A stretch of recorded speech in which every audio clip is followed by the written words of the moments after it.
Assalamualaikum warahmatullahi wabarakatuh.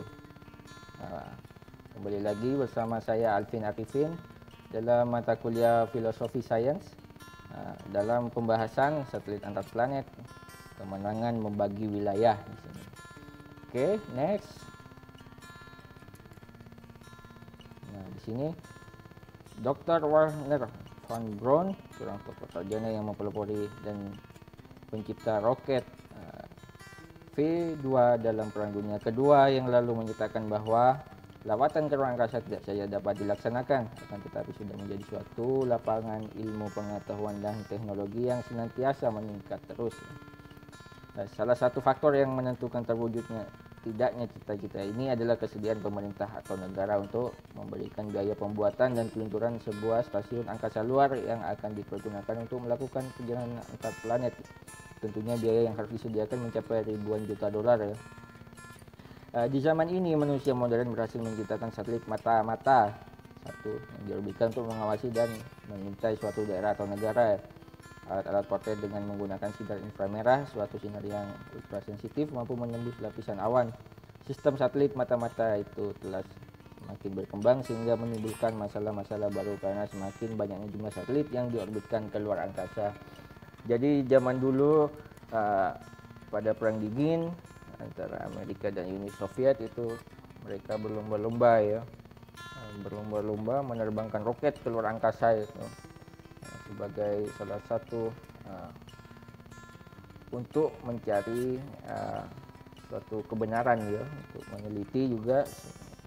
Kemudian dari hasil penelitian itu itulah yang disebut dengan ilmu pengetahuan tentang angkasa luar ya. Jadi dulunya berlomba-lomba sampai mengeluarkan jutaan dolar ya, hanya untuk meneliti ya apa yang ada di luar angkasa dulunya. Oke, next.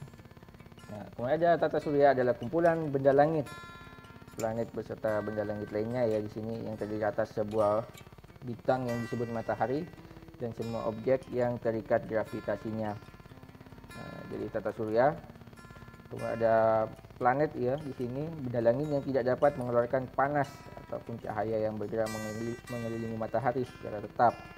Nah, jumlah planet yang ditetapkan oleh Persatuan Astronomi Internasional atau IAU ya di sini, International Astronomical Union, ada 8 buah planet. Dulunya bukan 8 kalau dulunya, yaitu ada 9 planet. Kemudian para peneliti menganulir yang satu itu yaitu Pluto. Pluto itu bukan dianggap sebagai sebuah planet tetapi hanya ditetapkan sebagai benda langit gitu. Oke, next. Nah, urutan planet terdekat dengan matahari. Yang pertama Merkurius, merupakan planet terdekat dengan matahari di sini ya. Jaraknya sekitar 57,9 juta kilometer ya, dengan rotasi planet Merkurius 59 hari. Nah, sedangkan revolusinya berkisar 88 hari. Pada Venus membutuhkan waktu sekitar 224,7 hari di bumi. Nah, satu hal yang perlu kita ketahui bahwa Venus tidak memiliki satelit alami seperti bumi dan planet lainnya ya. Nah, Venus memiliki ukuran mirip dengan ukuran bumi, yang mana planet Venus sebesar 0,815 dari ukuran bumi. Dengan demikian Venus sering dijuluki planet saudara bumi karena ukurannya yang sangat mirip di sini. Jadi kemudian planet Venus tidak memiliki satelit alami ya, tidak seperti bumi yang memiliki bulan. Nah, yang ketiga adalah bumi. Ya, jarak bumi dari matahari berjarak 150 juta kilometer dengan kala rotasi bumi 365,25 hari ya. Dan kala rotasi bumi 24 jam di sini.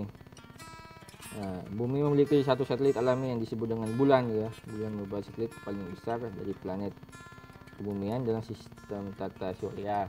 Jadi bulan kalau di bumi itu satelitnya adalah bulan. Bulan tidak bisa mengeluarkan cahaya matahari sendiri ya.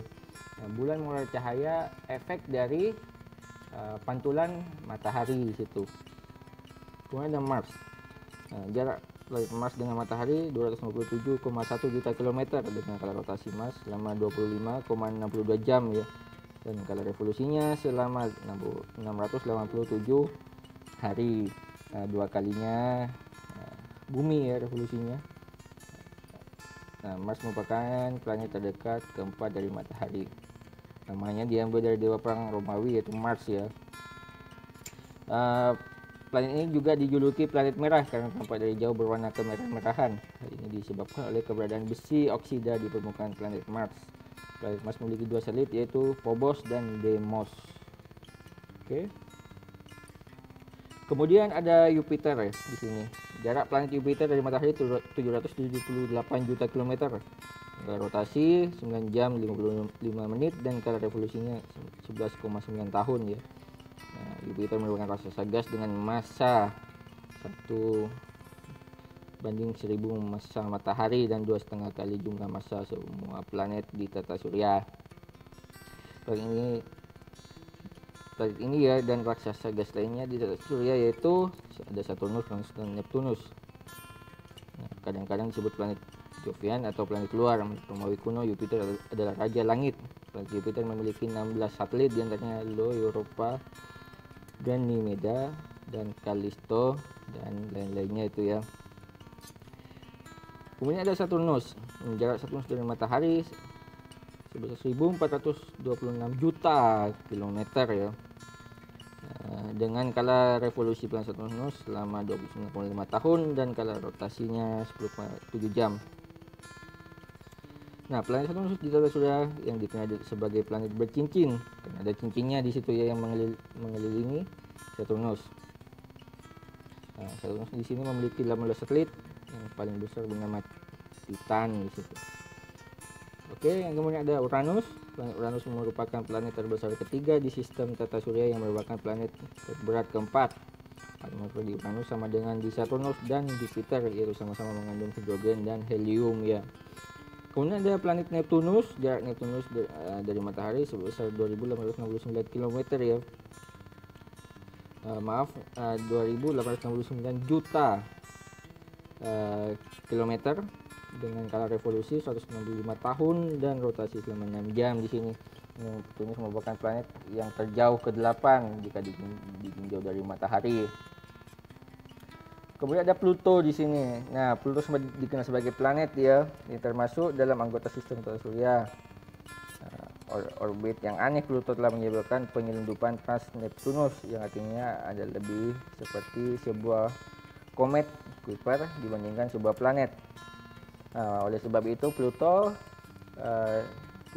kemudian tidak disebut sebagai planet ya, hanya sebagai benda langit di sini. Oke. Nah, kita lihat di sini gambar tata surya kita ya. Bisa dilihat tuh ada Merkurius, Venus, Bumi, Mars, Jupiter, Saturnus, Uranus, dan Neptunus. Planet terbesar di sini yaitu Jupiter, dan yang paling indah ya di sini ada Saturnus karena memiliki cincin di sekitarnya. Semua planet ini terdapat di galaksi kita yaitu galaksi Bima Sakti ya. Galaksinya bernama Galaksi Bima Sakti. Oke. Nah, terima kasih atas atensi dan perhatiannya. Kita diskusikan kembali di kelas. Saya akhiri, wassalamualaikum warahmatullahi wabarakatuh.